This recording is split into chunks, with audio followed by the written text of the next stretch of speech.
Week 1 of converting my van with no experience. I started by stripping down the van. This meant removing all the ply lining and the tie-down bolts, including one which needed a slightly more heavy-duty approach.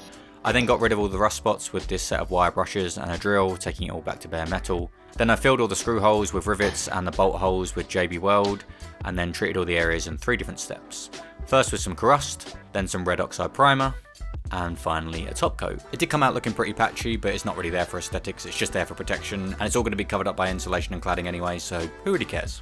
Next step was sound treatment. For the flat side panels of the van, I used these sound deadening sheets, placing a small square in the middle of each panel and rolling them on.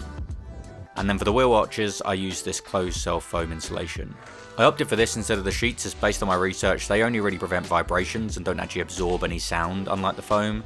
And for this reason, I also didn't put any on the ceiling and floor, as these sections are already ribbed and therefore treated for vibrations, and I'll be installing a different type of insulation here later on in the build. I did however add some of the foam to the headliner though. And the fun job of the week was installing a reversing camera. I went with this wireless option as opposed to the ones you can wire in via the brake light, as it was only £10 more and seemed far less hassle than having to deal with wiring it all into the van. It is a little bulkier than I'd like and slightly off center, but based on the reviews it's actually a much higher quality camera than the Word option, and it does double as a security camera as it has rolling record feature. Overall it was really simple to set up and install, and I'm really happy with the result. And that was everything for week 1. Feels really good to finally get started after all these months of planning, and hopefully we can keep up with the progress next week. I'll catch you then.